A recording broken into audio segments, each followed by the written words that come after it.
Lawrenceville, Georgia, January 23rd, 2026. This monster husband here, age 51, shot and killed his wife, age 43, and 3 other family members while kids hid in the closet. God bless the family and friends. Stop domestic.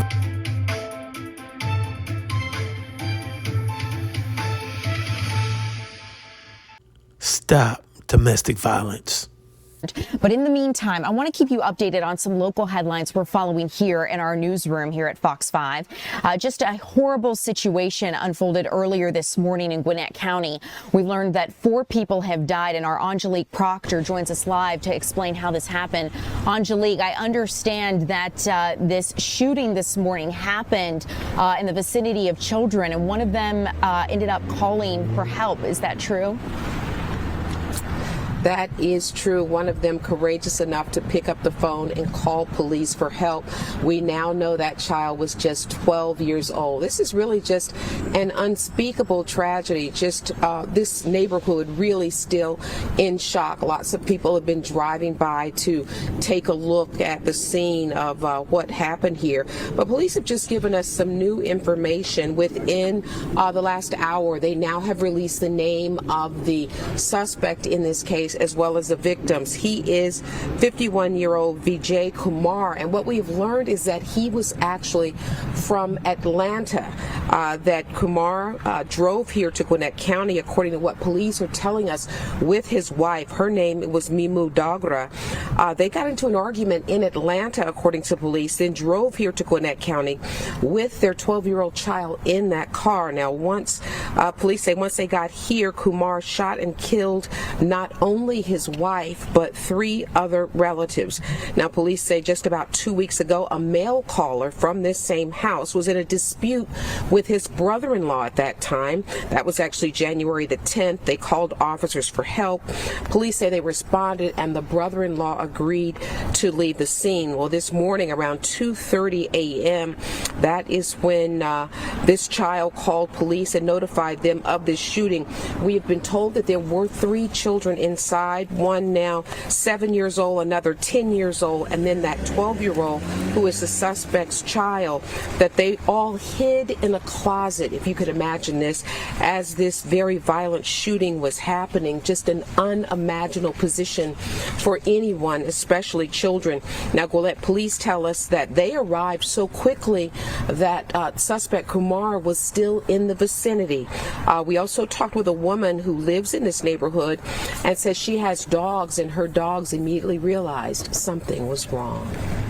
Her dogs barking. I think the dogs started barking, and that's what got my dogs all riled up, because Teddy and Simon hear sirens, but they don't bark at it.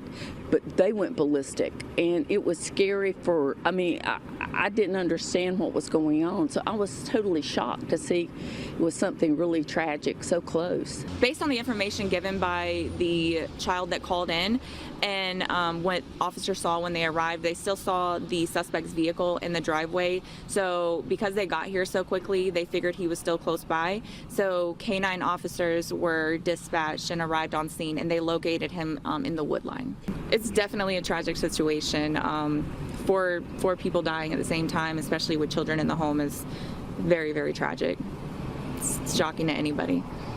And we are now getting information about Kumar's charges. He will face 4 counts of malice murder, 4 counts of felony murder, as well as 4 counts of aggravated assault. He also faces 3 counts of cruelty to children. And there is definitely a lot of concern for those children. A lot of people wondering, certainly their lives will never be the same. What happens to them now? We are told, according to police, that they are now with family members.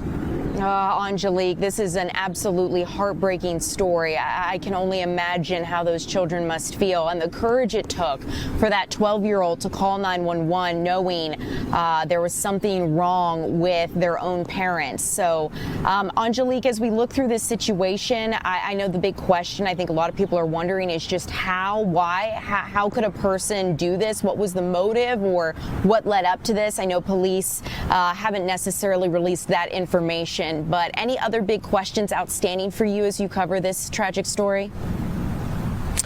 Well, as you said, the question of why is the one that's nagging at so many people, and police did say in their press release that they are not familiar with why.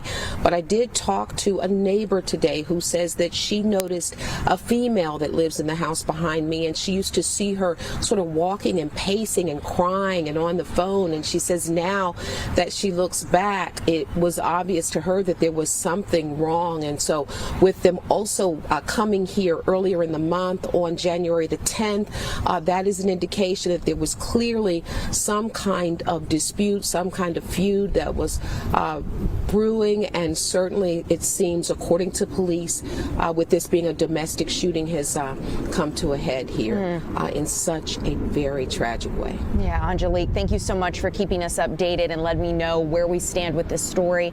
Appreciate your time and your reporting today. And a crucial reminder here, help is available. If you or anyone you know is a victim of domestic violence, you can call the phone number there on your screen or simply text the word START to 88788.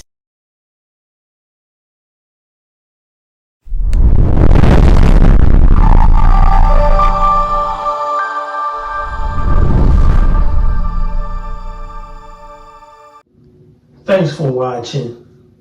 We appreciate you. Please subscribe.